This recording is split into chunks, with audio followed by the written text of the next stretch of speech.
자, 오늘은 우리 창세기 23장 1절에서 20절 말씀 가지고 막벨라 굴이라는 제목으로 하나님 말씀을 나누겠습니다. 이제 아브라함의 모든 여정이 이제 끝나갑니다. 오늘 본문에 보면 아브라함과 평생 여정을 함께했던 또 배우자요, 믿음의 동반자, 또 약속을 함께 소유한 사람이었던 이 사라가 127세의 나이로 죽습니다. 아브라함에게 있어서 이 사라의 죽음은 우리가 뭐 이렇게 성경을 읽을 때는 사라가 127세에 죽었더라, 뭐 이게 아무런 감흥이 없죠. 근데 아브라함에게 있어서 이 사라, 배우자인 사라의 죽음은 정말 천지가 무너질 것 같은 그러한 고통과 슬픔으로 다가왔을 거예요. 우리가 많은 스트레스를 받고 사는데 그 스트레스를 지수로 표현을 하잖아요. 그런데 사람에게 있어서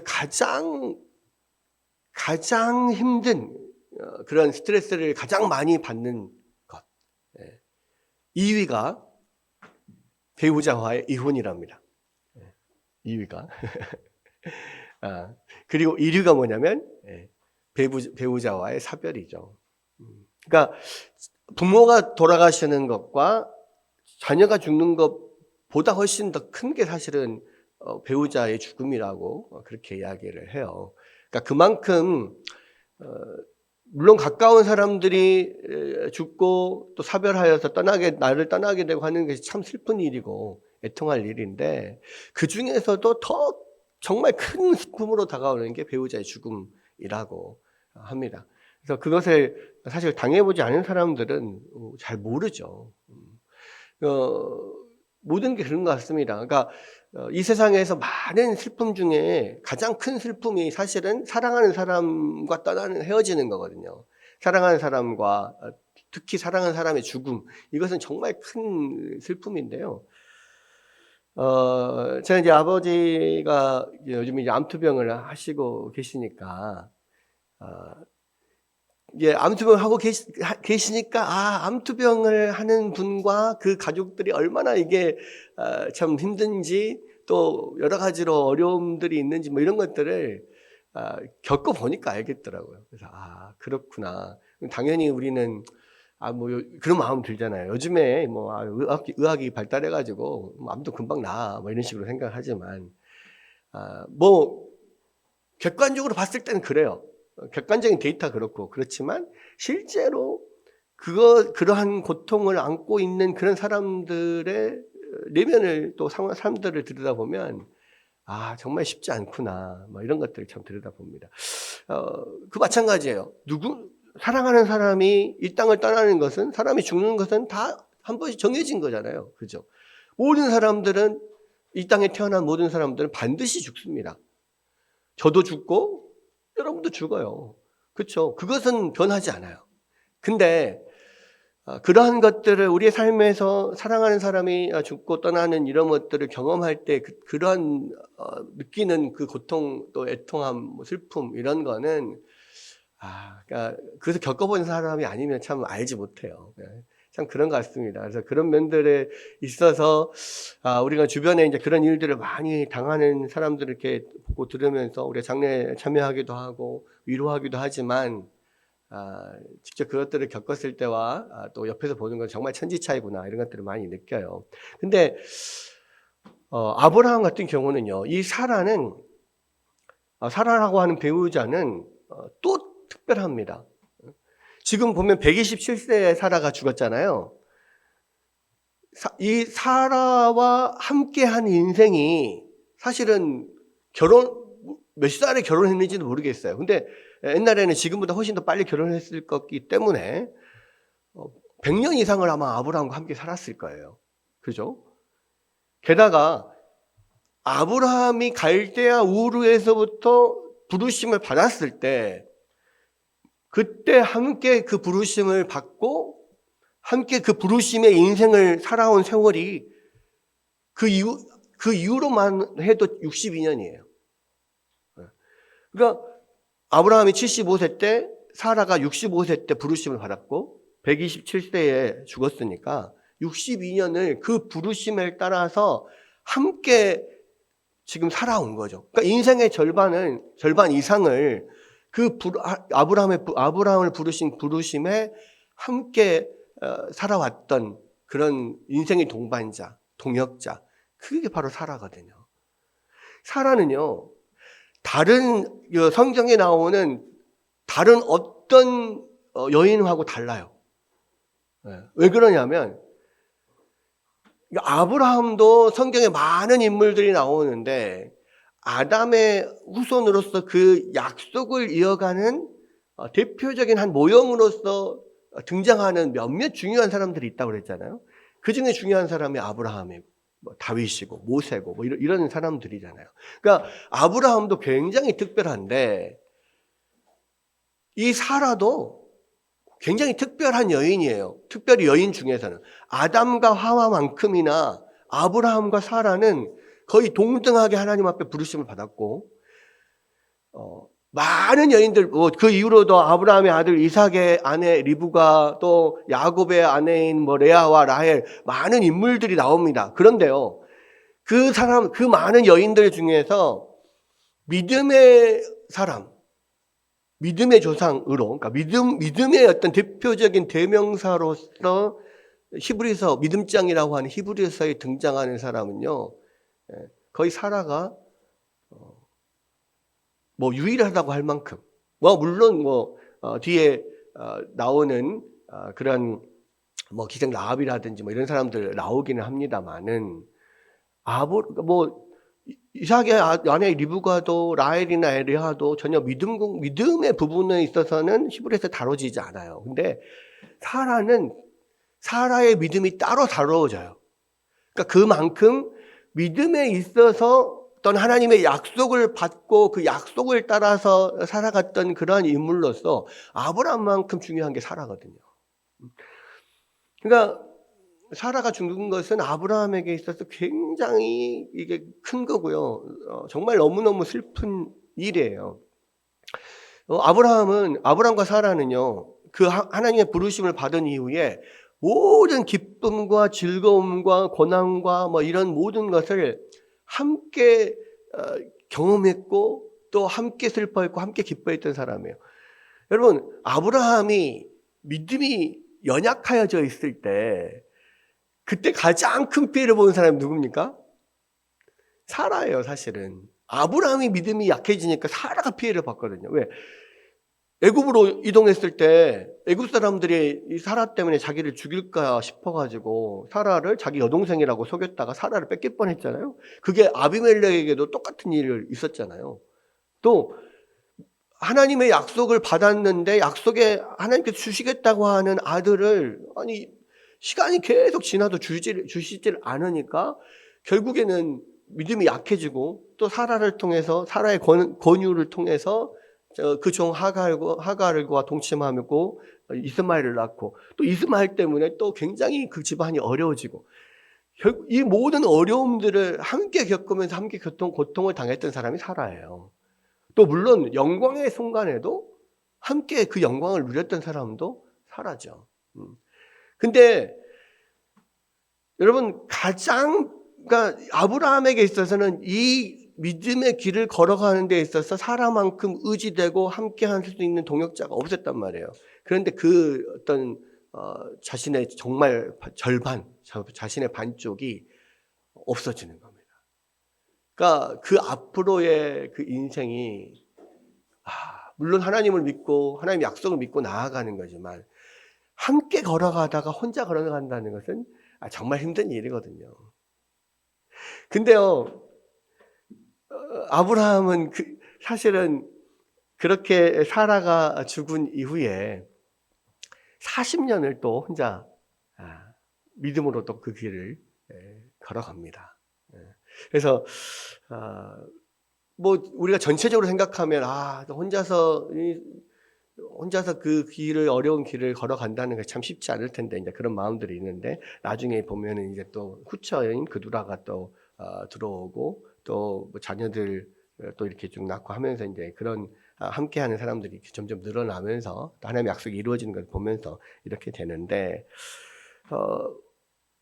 굉장히 사라가 죽은 것은 아브라함에게 큰 거예요. 근데 재밌는 것은 뭐냐면 성경은 그렇게 큰 사건인 사라의 죽음과 아브라함의 그런 상태와 마음과 절망, 실망 이런 것에 대해서 크게 다루지 않아요. 그리고 실제로 아브라함의 인생에서 정말 중요한 이 사건인 사라의 죽음이 이 23장의 큰 사건인데요. 이 23장에서 다루는 내용은 그 사라의 죽음에 관한 게 아니라 사라를 장사 지낼 땅을 그것들 해족속과 흥정을 통해서 그것을 얻는 그런 과정을 아주 길게 지금 기록을 하고 있어요. 그 이야기는 사실 이게 굉장히 중요한 어떤 면을 담고 있다는 거죠.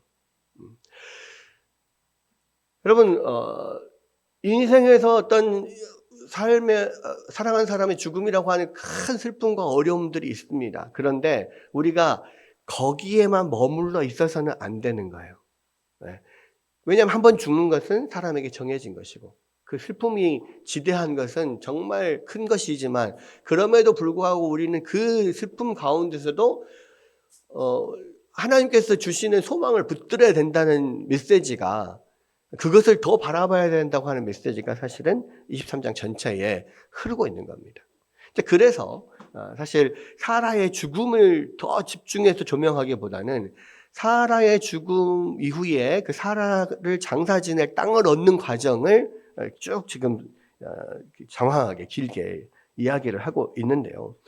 여기서 보면 그렇습니다. 2절에 사라가 가나안 땅 헤브론 곧 기럇 아르바에서 죽음에 아브라함이 들어가서 사라를 위하여 슬퍼하며 애통하다가 슬퍼하며 애통하는 것은 여기까지예요. 여기까지입니다.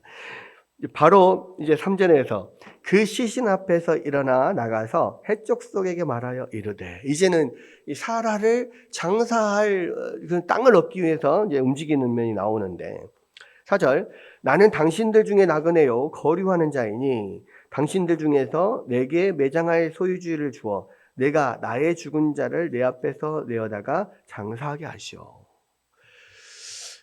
여러분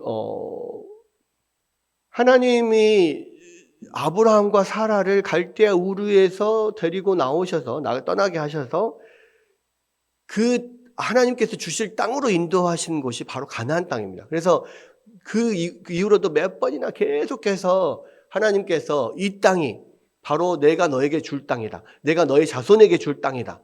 이 땅이 너의 자손이 것이 될 것이다. 네가 이 땅을 동서남북으로 걸어봐라. 너가 멀리 눈을 들어서 보는 그 모든 것이 다 너의 땅이다. 계속 약속을 주시잖아요. 근데 그 이후로 지금 사라가 죽을 때까지 62년이 지났단 말이에요. 근데 실제로 하나님께서 여러 번 그 약속을 반복해서 약속을 하셨지만 실제로 아브라함이 그 가나안 땅에서 자기 소유로 갖고 있는 땅은 하나도 없었어요. 단 하나도. 그러니까 아브라함이 부자긴 해요. 많은 재물도 있고 많은 가축대도 있습니다. 그런데 그 재물과 가축대와 상관없이 땅은 없었던 거예요. 그러니까 심지어는 자기 사랑하는 아내, 자신의 평생의 동역자인 아내를 묻을 땅조차 없어요. 그것도 한 평 땅이 없단 말이에요. 왜냐하면 하나님께서 이것이 다 네 것이다 했는데 62년 동안 땅을 한 평도 안 주셨어. 그러니까 그때 당시에 어쨌든 지금하고 또 다릅니다. 우리는 다른 지방에서 예를 들어서 서울에서 광주로 내려와서 살면 여기에서 몇 년만 살아도 그냥 여기가 나의 땅이고 주변 사람들이 다 그냥 그렇게 이웃으로 받아들여 주잖아요. 근데 이때 당시에는 다른 지역에서 온 사람들을 어떤 자기들과 어떤 하나의 공동체로 받아주지 않아요. 62년이 됐는데 여전히 거류민이고 여전히 나그네입니다. 게다가 이 아브라함과 이 가나안 족속들은 민족이 달라요. 민족이. 네. 그러니까 다른 민족, 다른 이방 사람들이 와서 62년을 살아도 그곳에서 땅 하나도 구할 수가 없어요. 그러니까 이 아브라함과 그 식솔들이 지금 거주하고 있는 곳은 그냥 자기들이 소유가 아니라 그냥 빌려서 사는 거예요. 빌려서. 그런 의미란 말입니다. 그런데 그냥 아브라함이 단순히 사라를 묻을 매장지만 필요했다고 하면 지금까지 62년 동안 빌려서 그냥 살았듯이 매장지도 뭐 얼마든지 빌려서 이렇게 사용할 수 있어요. 그러니까 여기서도 이야기를 하잖아요. 이 시신 앞에 일어나서 해쪽 속에 말하 이르되 나는 당신들 중에 나그네요 거류자이니 당신들 중에서 내게 매장할 소유지를 주어 내가 나의 죽은 자를 내 앞에서 내어다가 장사하게 하시오. 해쪽 속이 아브라함에게 대답하여 이르되 내 주여 들으소서. 당신은 우리 가운데 있는 하나님이 세우신 지도자이시니 우리 묘실 중에서 좋은 것을 택하여 당신의 죽은 자를 장사하소서. 우리 중에서 자기 묘실에 당신의 죽은 자 장사함을 금할 자가 없으리이다. 그러니까 아브라함은요, 그 지역에서, 그 지방에서 유지였고 부자였고 많은 영향력이 있어서 뭐 당신의 그 굴에 우리 아내 좀 장사합시다 하면 안 됩니다 할 사람 아무도 없다 이거예요. 그러면 오케이 알았습니다. 감사합니다. 그리고 매장하면 끝나는 일이에요. 그런데 아브라함이 굳이 계속해서 이야기를 하는 것은 뭐냐? 나에게 내가 후하게 값을 줄 테니까 매장지를 나에게 팔아라. 계속 이야기를 합니다. 보십시오. 7절 아브라함이 일어나 그 땅 주민 해쪽 속을 향하여 몸을 굽히고 그들에게 말하여 이르되 나로 나의 죽은 자를 내 앞에서 내어다가 장사하게 하는 일이 당신들의 뜻일진데 내 말을 듣고 나를 위하여 소알의 아들 에브론에게 구하여 그가 그의 반머리에 있는 그의 막벨라 굴을 내게 주도록 하되 충분한 대가를 받고 그 굴을 내게 주어 당신들 중에서 매장할 소유주가 되게 하기를 원하노라. 네. 아마도 이 에브론의 그 밭 그리고 그 밭 머리에 있는 막벨라 굴 이곳이 아마 아브라함이 사는 곳과 가까이 있고 아무래도 그곳이 가장 좋은 곳이다 이렇게 생각을 아마 했던 것 같아요. 그러니까 아브라함은 그냥 빌려서 매장할 수 있는 그런 상황, 공짜로 그냥 충분히 장사를 지낼 수 있는 상황인데도 불구하고 굳이 후하게 값을 줄 테니까 이 아내를 매장할 굴을 나한테 팔아라. 그것도 딱 정해서 소알의 아들 이 에브론, 이 에브론의 반머리에 있는 막벨라 굴을 나에게 충분한 값을 줄 테니까 팔아라 이야기를 하고 있는 것입니다. 왜 자꾸 그러니까 이게 몇 번을 거쳐서 계속 요구를 하는 이유가 뭘까요? 왜 집요하게 계속 그 땅을 달라고 할까요? 아브라함의 목적은 사랑하는 아내 사라를 매장하는 것이 목적이 아니에요. 이 사라가 사라가 죽는 것을 통하여서 그 뒤에 있는 하나님의 약속으로 인한 그 소망을 바라보는 거예요. 죽음에서 끝나는 게 아니라 그 죽음을 통하여서 하나님의 약속이 이루어질 것을 소망하고 그것을 붙드는 면이 지금 여기에 있는 거예요. 하나님께서 이 가나안 땅을 나에게 다 주시겠다고 약속했지만 아직 한 평 땅도 없어요. 그런데 마침 아내 사라가 죽었어요.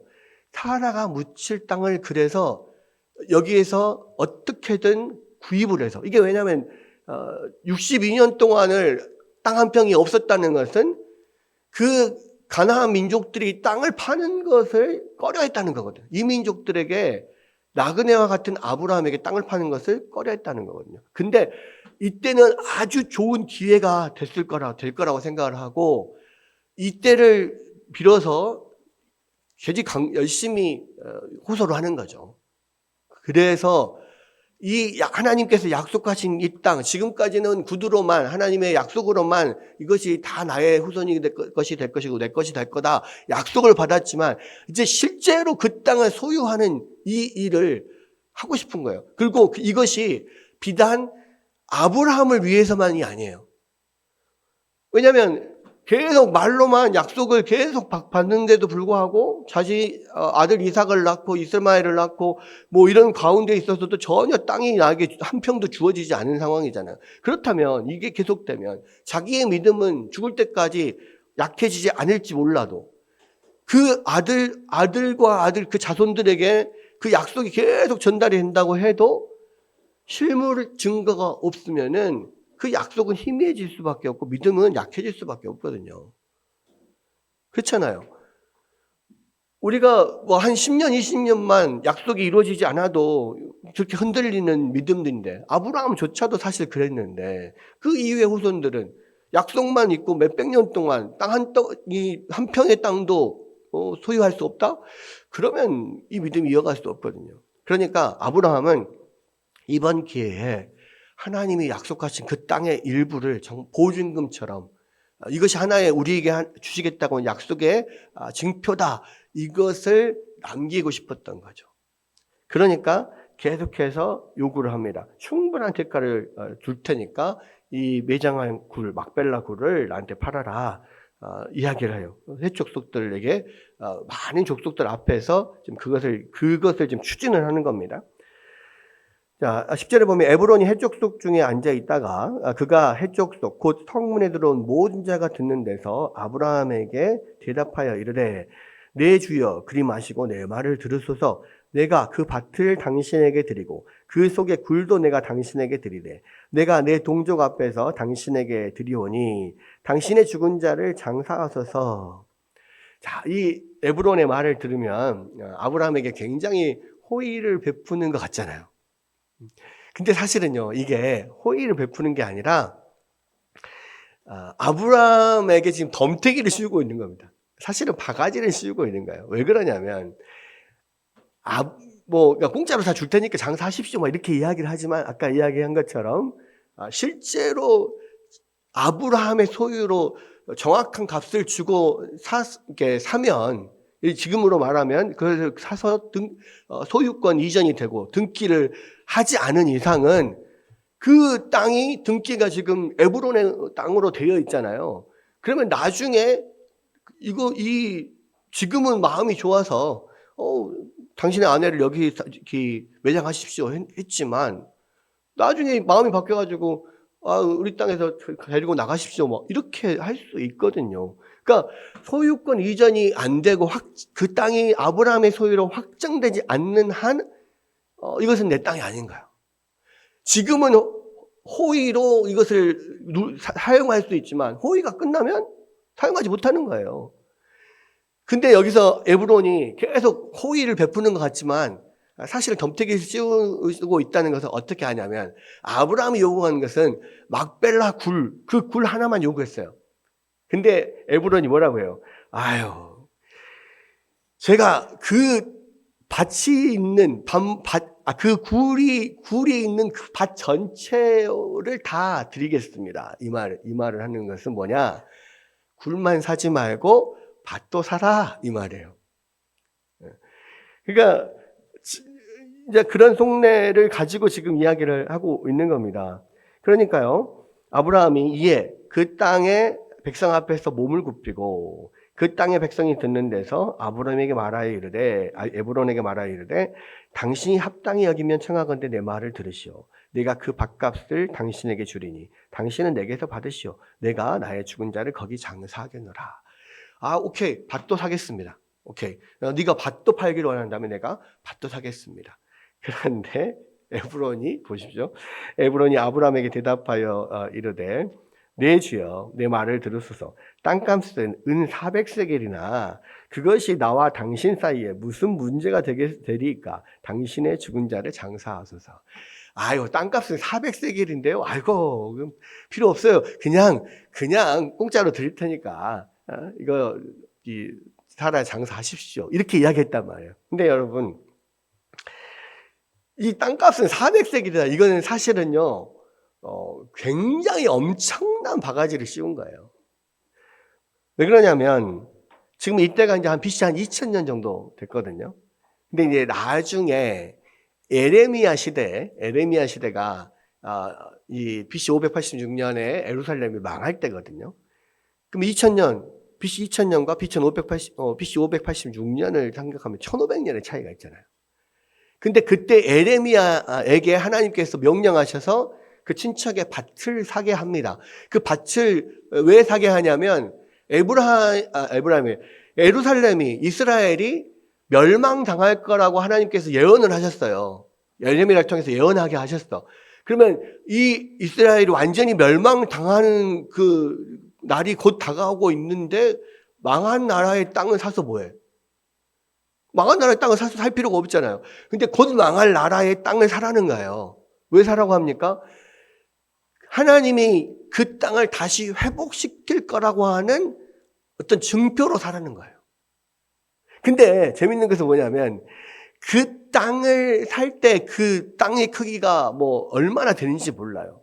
근데 그 땅을 살 때 그 땅값이 얼마였냐면 은 17세겔입니다. 근데 여기는요, 땅이 얼마나 큰지 모르는데 이 밭과 막벨라굴을 사는데 은 400세겔을 불러요. 1500년 전인데요. 우리가 그 어떤 화폐 가치는 시간이 지나면 지날수록 그 화폐 가치가 훨씬 더 이렇게 커져가잖아요. 어떤 땅값도 훨씬 더 커지고. 그런데 1500년 후에 17세계를 받았던 땅인데요. 이때 은 400세계를 부른다니까. 말이 됩니까? 거의 한 20배 뭐 넘게 지금 부른 거예요. 근데 아브라함은 두말하지 않습니다. 아마도 이렇게 400세계를 부르는 것은 일단 높이 불러놓고 이렇게 좀 가격 조정을 좀 하려고 높이 부르면 다 안 사고 또 깎지 않을까라는 생각으로 불렀는지 몰라요. 근데 그렇다 치더라도 너무 높게 불렀죠. 근데요, 아브라함은 두말하지 않습니다. 아브라함 16절에 보면 아브라함이 에브론의 말을 따라서 에브론이 해족성이 듣는 데서 말한 대로 상인에 통용하는 은 400세겔을 달아서 에브론에게 주었더니 마므레 앞 막벨라에 있는 에브론의 밭, 곧 그 밭과 거기에 속한 굴과 그 밭과 그 주위에 둘린 모든 나무가 성문에 들어온 모든 해족속이 보는 데서 아브라함의 소유로 확정된지라. 이렇게 돼요. 이 23장에는요, 그 뒤로도 계속해서 마지막 20절에도 아브라함이 매장할 소유지로 확정되었더라. 계속 그 이야기가 나와요. 여러분, 이것은요, 어찌 보면 인간적인 계산으로는 아니 그 조그만 땅을 현 시세에 뭐 20배를 넘게 주고 산 게 도대체 이게 이 지혜로운 행동이야. 도대체 왜? 아니 아무리 아내 사라가 사랑스럽고 그 아내를 매장할 땅을 사는 것이 중요하다고 할지라도 이렇게 지혜 없이 행동할 수 있냐? 인간적인 관점에서 봤을 때는 말도 안 되는 행동이죠. 그렇죠? 근데 그것을 20배가 넘는 그런 가격으로 두말도 않고 삽니다. 왜 그랬을까요? 그게 단지 사라를 사랑했기 때문에 사라를 좋은 곳에 매장시키고 싶어서, 아니면 거기가 진짜 우리가 말하는 명당 자리여서, 풍수지리에 의한 명당 자리여서 그곳을 그렇게 엄청난 돈을 주고 샀을까요? 아니요. 아브라함이 그렇게 엄청난 바가지를 써가면서 엄청난 가격으로 그것을 산 이유는 뭐냐면 그것이 바로 자기와 자기 자손들에게 하나님의 약속의 증표로서 지금 남겨질 것이기 때문에 그런 거예요. 여러분, 그래서요, 이 헤브론, 이 땅이 지금 마므레 앞 막벨라 밭 굴 이렇게 되어 있는데 이 마므레가 나중에 이름이 헤브론이 됩니다. 헤브론은 이스라엘 도시 중에서 굉장히 중요한 도시죠. 그렇죠? 예루살렘과 그런 헤브론, 예루살렘 밑에 베들레헴, 헤브론, 여기가 다 유다 땅이란 말이에요. 유다 족속의 땅이에요. 그래서 이 헤브론에 있는 막벨라 굴, 그 굴이 있는 그 밭대기 얼마가 된지는 모르지만 엄청난 가격으로 준 그 땅만이 아브라함의 소유로 확정됐어요. 그 다음부터는 누구도 그 땅을 넘볼 수가 없어. 근데 그것이 바로 하나님의 약속이 이루어지는 하나의 증표예요. 여기서부터 온 가나안 땅이 하나님의 약속대로 나와 나의 자손들의 소유가 될 것이라고 하는 약속의 증표가 되는 거예요. 그래서 그 이스라엘의 이 아브라함의 후손들이요, 다 이 헤브론에 있는 이 막벨라 굴에 계속해서 장사가 됩니다. 그래서 아브라함도 나중에 죽으니까 이삭이 그 막벨라 굴에 장사를 지내요. 또 이삭이 죽으니까 야곱이 이삭을 막벨라 굴에 또 장사를 지내요. 야곱이 죽으니까 요셉이 그 야곱을 그 막벨라 굴에 장사를 지내요. 나중에 이제 요셉은 애굽에서 죽었고 유언을 남기잖아요. 나중에 이스라엘 백성들이 출애굽하면 그 나의 뼈를 가져다가 가나안 땅에 묻어달라. 근데 이제 나중에 가지고 간 곳은 막벨라 굴이 아니고 세겜 땅에 야곱이 똑같이 많은 돈을 주고 산 땅이 있었습니다. 그 땅에 이제 요셉은 거기 묻히게 되는데, 그래서 이 헤브론에 있는 이 막벨라 굴이요, 계속해서 그 후손들이 그곳에 뼈를 묻음으로써 하나님의 약속이 이루어지는 그것을 소망하며 계속해서 그 약속을 붙들고 살았던 하나의 중요한 그런 징표가 됐다는 말이에요. 그리고 나중에는요, 이 헤브론이 어떤 곳이 되냐면,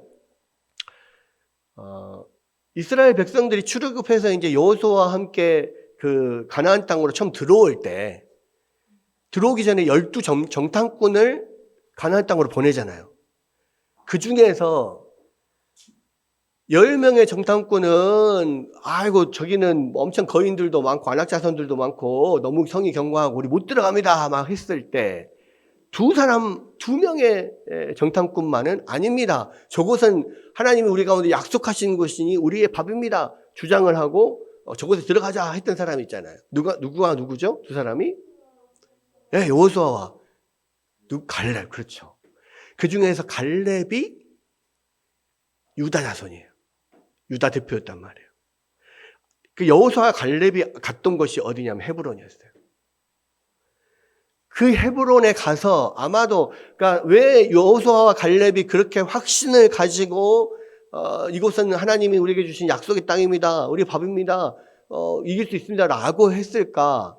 성경에 나오지 않아요. 그런데 우리가 추정할 수 있는 것은 뭐냐면, 아마도 그들이 들어가서 그 헤브론에 있는 막벨라 굴에 묻혔던 조상들 그곳을 방문했지 않았을까?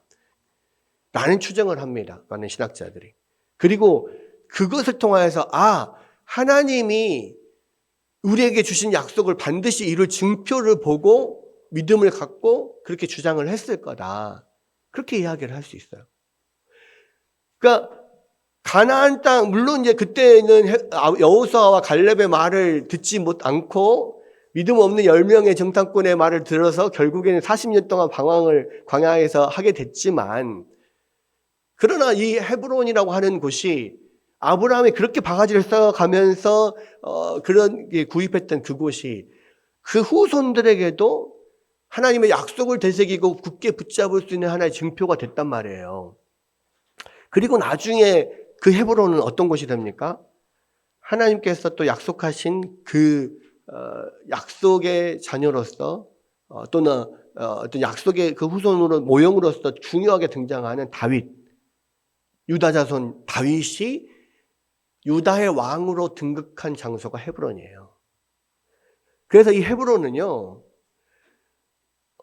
아브라함부터 시작해서 그 하나님의 약속이 이루어지는 그 약속의 증표로서 이 헤브론이 주어지고 있다는 겁니다. 그리고 그 앞으로 그 모든 후손들에게 그 약속을 붙들 수 있는 증거로서 계속해서 사용될 수 있는 그것을 위하여서 아브라함은 그렇게 엄청난 값을 들여서라도 그 헤브론을, 그 막벨라 굴을 구입을 한 거예요. 여러분, 우리는요, 우리의 정체성이 뭐예요? 우리의 정체성은 이 땅에 살아가지만 하나님의 백성으로 살아가요. 성경은 말하잖아요. 이 히브리서 11장에 나오는 믿음의 창에 나오는 많은 사람들이 뭐라고 이야기하냐면, 그 사람들이 그렇게 믿음으로 행동할 수 있었던 것은 뭐냐면, 이 땅에 살지만 하나님의 나라와 그 본향을 사모하기 때문에 그 본향을 바라봄으로써 그 본향을 바라보는 믿음으로 이 땅을 살아갔던 사람들이다. 이렇게 이야기를 하거든요. 여러분, 우리가 만약에요, 이 세상, 이 땅만을 바라보고 산다면요, 세상 사람들이 보기에는 정말 어리석게 사는 사람들이 바로 우리예요. 아니, 가성비가 안 맞아. 충분히 지혜롭게 무언가 이게 이 땅에서 더 훨씬 유익이 되게 행동할 수 있고 결정할 수 있어요. 그런데 그럼에도 불구하고 믿음을 위해서 우리는 과감하게 그것을 버리는 경우가 많아요. 예를 들어서 우리가 주일 성수도 마찬가지입니다. 그렇죠? 특히 이제 자영업을 하는 사람들, 그렇죠? 그런 사람들은 주일날 하루 그 벌이가 주중에 버는 벌이만큼이나 주말에 나와요. 근데 그 주말의 장사를 포기해버려. 주일의 장사를 포기해버리는 것은 세상 사람들이 봤을 때는 가성비가 안 좋은 행동이란 말이에요. 근데도 불구하고 과감하게 주일날 장사를 접어버려요. 왜? 교회 가서 예배 드려야 되니까. 여러분, 우리가 이 세상을 살아가면서 정말 지혜롭게 행동할 수 있는 많은 것들이 있어요. 선택을 할 때요. 사실 누가 봐도 이것을 선택하는 게 훨씬 유리해. 예를 들어서 뭐 그런 겁니다.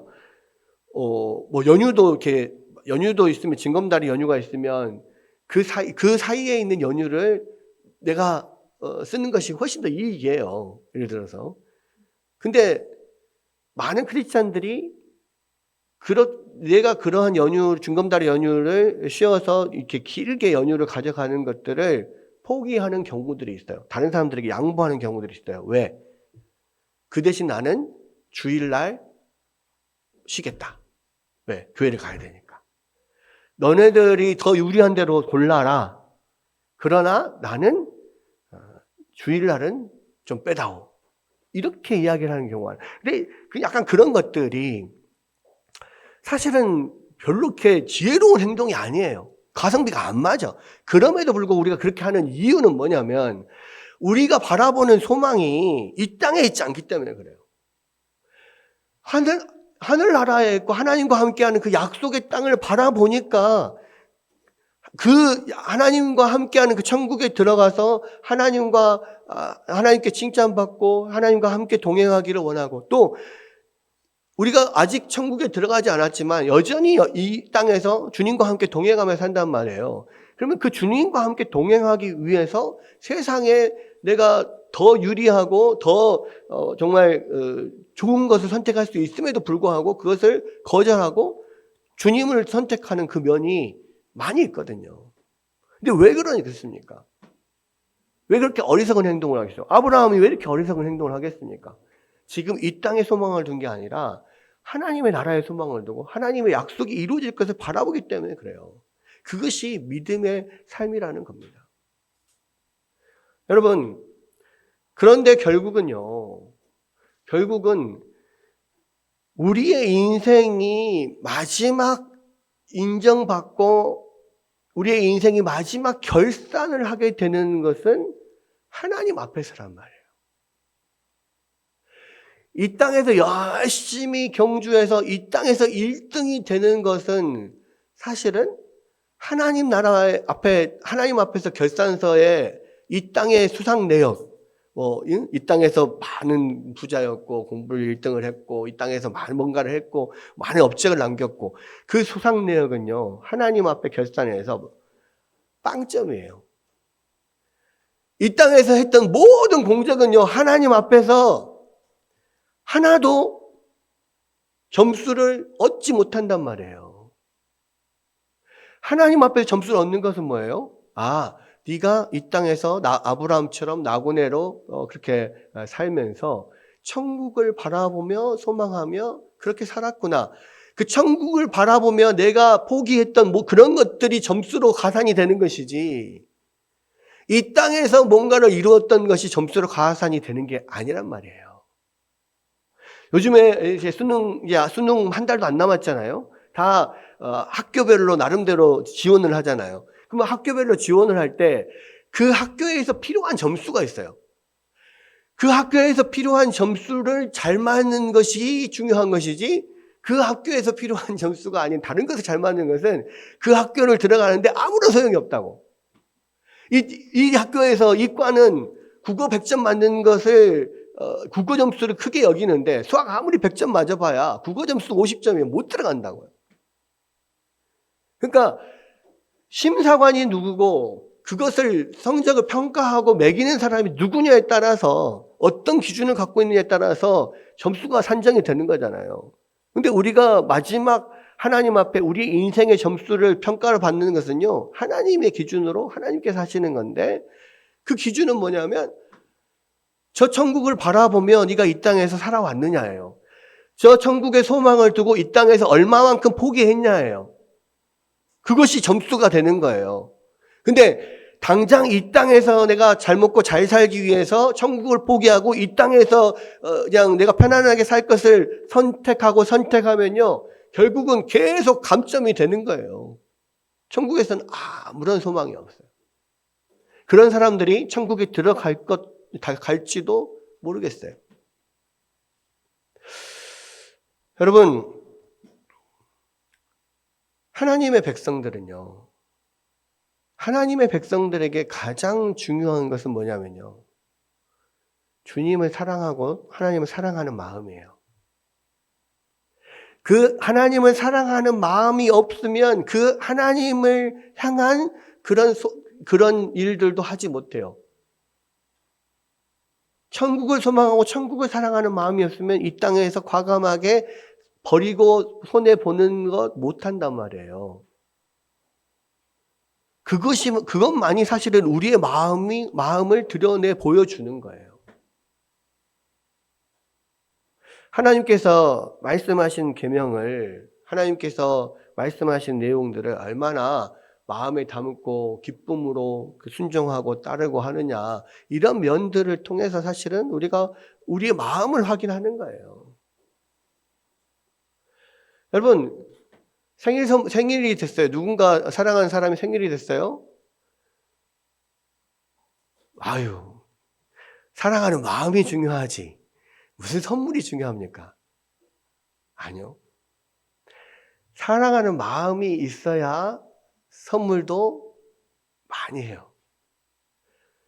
선물이 비싼 것이 중요한 게 아니고, 선물이 값이 중요한 게 아니고, 마음이 담겨야지. 아니요. 사랑하는 마음이 있으면 더 비싼 선물을 하게 돼요. 그죠? 사랑하는 마음이 없기 때문에 비싼 선물 안 하는 거야. 여기까지는 내가 좀 그렇습니다. 무리를 해서라도 비싼 선물을 하는 이유는 뭐예요? 사랑하니까. 무리를 해서라도 여자친구, 요즘에 여자친구, 남자친구, 여자친구에게 명품백 막 사주고 미쳤다 막 이래 하잖아요. 근데 그 명품 엄청난 비싼 백 왜 사줍니까? 사랑하는 마음 때문에 사주는 거예요. 그렇잖아요. 힘들지만 막 무리를 해서라도 사주는 거예요. 여러분, 마음이 중요하다 하지 마십시오. 마음을 담은 행동이 중요해요. 아브라함은 정말로 그 하나님의 약속을 중요하게 여기고 그 약속을 사랑하고 그 약속을 이렇게 믿었기 때문에 그 엄청난 20배가 넘는 그런 바가지를 썼어도 그 약속의 땅 한 덩어리를 얻는 것을 훨씬 기뻐했다고. 이 세상 사람들은 아무런 도대체 이해가 안 돼요. 그게 뭐 중요하다고. 그 땅 한 덩어리 사는 게 뭐 그렇게 중요하다고. 그렇게 많은 돈을 때려 부숴야. 아니요. 그렇게 때려 부쉈기 때문에 아브라함의 믿음과 아브라함이 그 하나님의 약속을 사모하는 마음이 거기 드러난 거라고요. 여러분, 하나님 앞에 드리는 헌금도 마찬가지예요. 여러분, 헌금도 마음이 아파야 돼요. 제가 사랑하는 사람의 선물을 살 때 그 앞에서 몇 번을 고민을 했어요. 이거 좀 힘든데.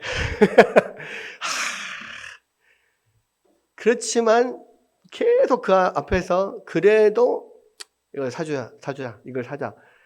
샀던 이유는 뭐냐면 그걸 사면서 마음이 힘들어 정말 힘들어 찢어질 것 같아서 샀어요. 왜?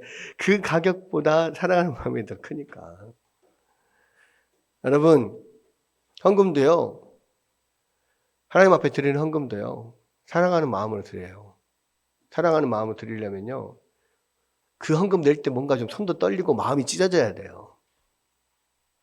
그렇지 않으면 하나님 앞에 사랑하는 마음을 표현하는 게 아니에요. 여러분, 우리는 천국을 소망하고 하나님 나라를 사랑하고 이런 면들이요, 우리의 일상생활에서 증거로 드러나 보여줘야 돼요. 행함이 있는 믿음이 진짜 믿음이라고 그랬잖아요. 아브라함이 결국은 그 믿음을 드러낸 것이 뭡니까? 하나님을 위해서 자기 아들 독자 이삭을 바친 거, 또 이 하나님의 약속을 소망하면서 이 엄청난 값을 주고 그 막벨라 굴을, 그 밭을 산 거, 이런 모든 면이 하나님을 향한 사랑과 하나님의 약속을 믿는 믿음이 드러난 거잖아요. 우리도 마찬가지입니다. 우리 신앙생활도 마찬가지예요. 구체적인 증표가 있어야 돼요. 신앙생활뿐만 아니라 우리 살아가는 삶도 마찬가지잖아요. 방금 예를 들어서 사랑하는 사람 뭐 생일 선물 이런 거 생각하는 것처럼 구체적인 증표가 있어야 돼요. 여러분의 믿음의 현 주소가 뭔지 알려면 정말로 하나님을 향한 구체적인 증표들이 여러분에 있는지, 하나님의 나라를 위한, 하나님을 위하여서 내가 얼마나 가슴 찢어지게 손해보는 것들이 있는지 여러분 살펴보십시오. 그랬을 때 여러분, 하나님께서 그 마음을 귀히 여기세요. 그리고 그것을 하나님이 믿음이라고 칭해준다고.